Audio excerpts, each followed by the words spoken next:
Hello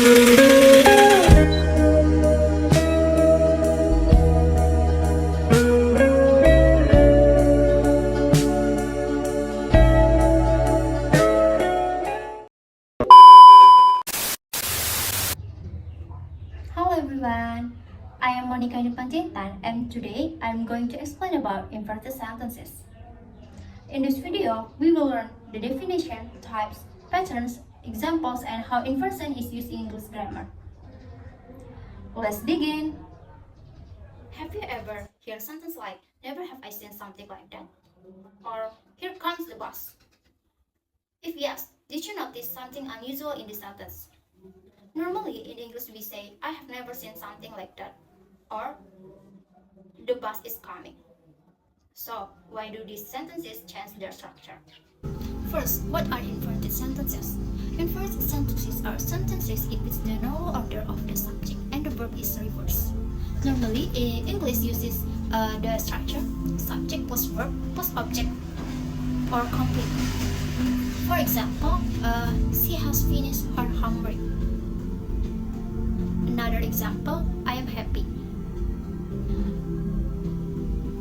In these sentences, the subject comes first. However, in inverted sentences, the order changes. The verb or auxiliary verb comes before the subject. For example, has she finished her homework? Here, has is auxiliary verb, and she is subject. So inversion means changing the normal word. After understanding the definition, let's look at the function of inversion in English. Inversion is used for several reasons. First, to make question. One common use of inversion is to form questions. The auxiliary verb comes before the subject. Second, to emphasize something. Inversion is also used to make a sentence stronger or give emphasis. For example, seldom do students ask questions like this. The sentence sounds stronger than normal sentences. Third, to make sentence more formal. Inversion can make sentences sound more formal. It is often used in formal writing, academic English, or speeches. Fourth, to improve style. Inversion it is also used to make sentence sounds more interesting and expressive, especially in writing or speaking.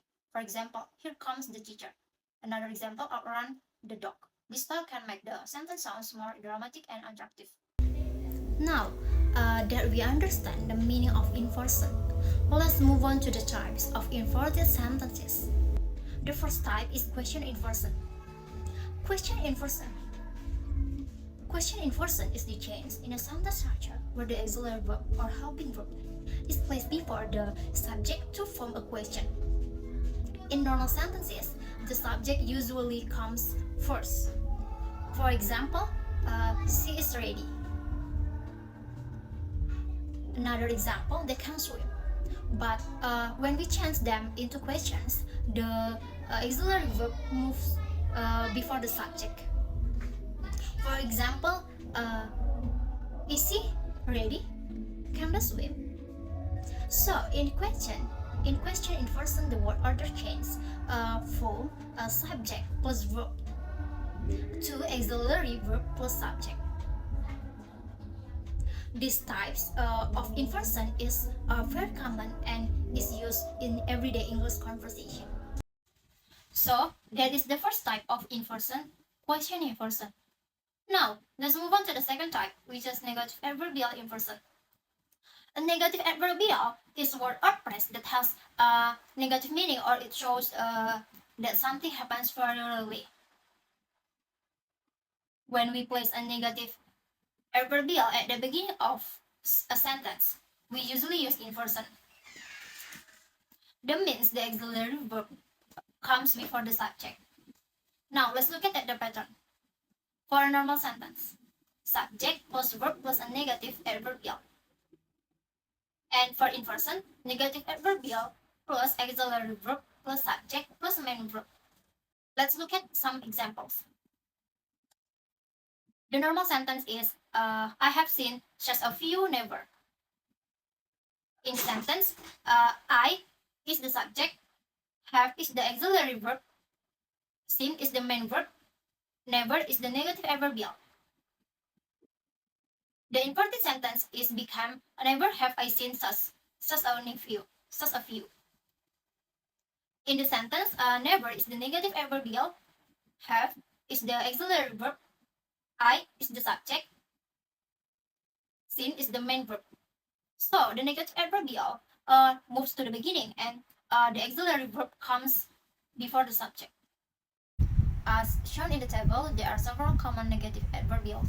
The first category is time expressions. These expressions are related to time. Examples: never, at no time, not once, not sooner, not until. For example, in sentence, never have I visited that place. The second category is frequency experience. This experience show how often something happens. Examples: rarely, seldom, hardly ever, scarcely ever. For example, in sentence, rarely do we meet honest people. The third category is degree or extent experience expressions. These expressions show level or amount. For example, little, scarcely, barely, hardly. For example, in sentence, little did I know about the surprise. The fourth category is circumstance or condition expressions. These expressions are used for situations or condition. For examples, under no circumstance, on no count, in no way, in no circumstance. For example, in sentence, under no circumstance should you open the door. The last category is restriction or specific time expressions. These expressions show limitation. Examples: only then, only after, only later, only when, only in place or time. For example, in sentence, only then did I understand the lesson.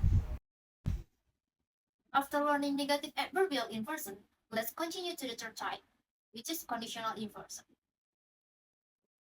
Conditional inversion is a form of conditional sentence that doesn't use if, but instead uses inversion. This means the auxiliary verb comes before the subject. It is usually used to make the sentence sound more formal. There are three types of conditional inversion. Now, let's start with the first one. First conditional or type 1. The first conditional is used to talk about real and possible situation in the future. Now, let's look at the pattern.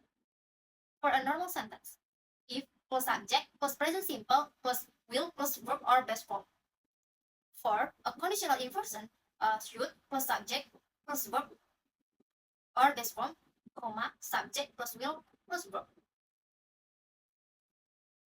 For example, the normal sentence is if you study, you will pass the exam. In the sentence, you is the subject, study is the present simple verb, will pass is the future result, and then conditional inversion is becomes should you study, you will pass the exam.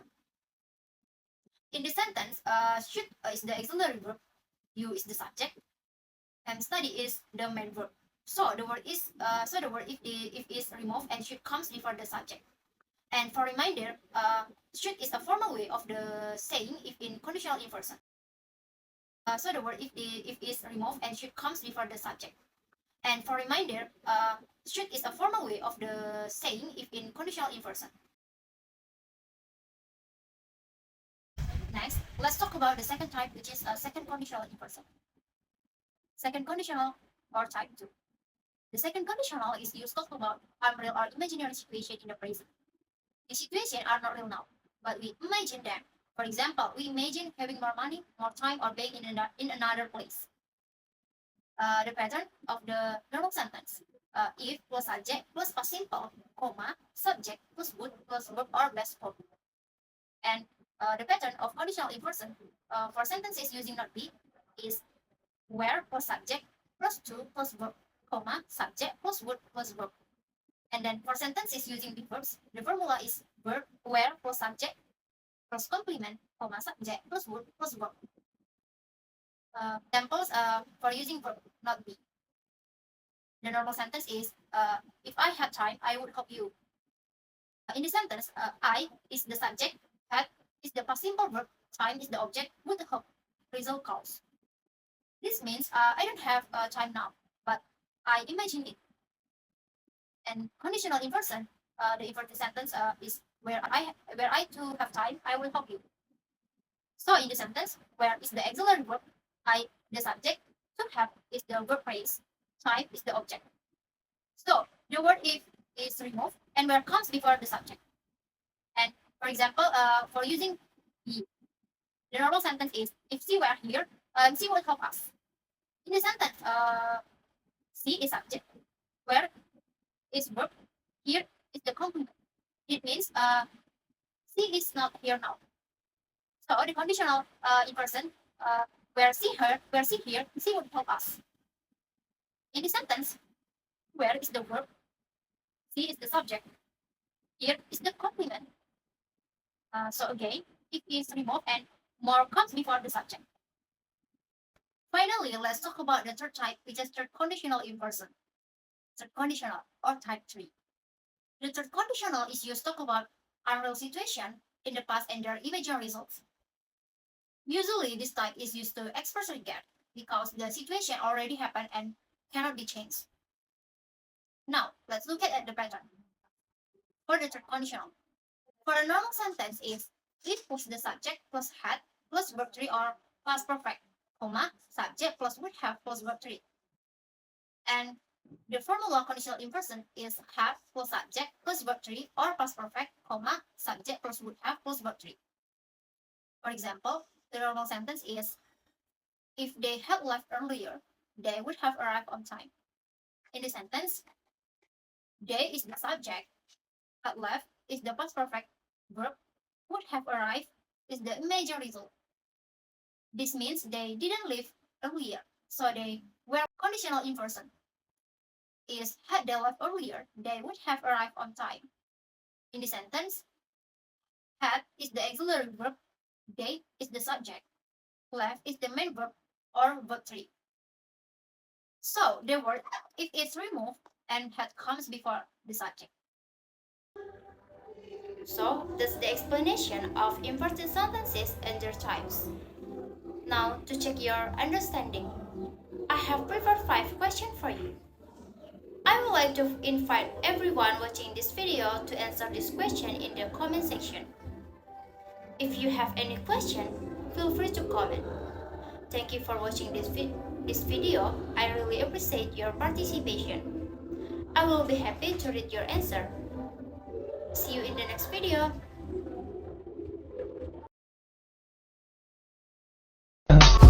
I just had to let you know you're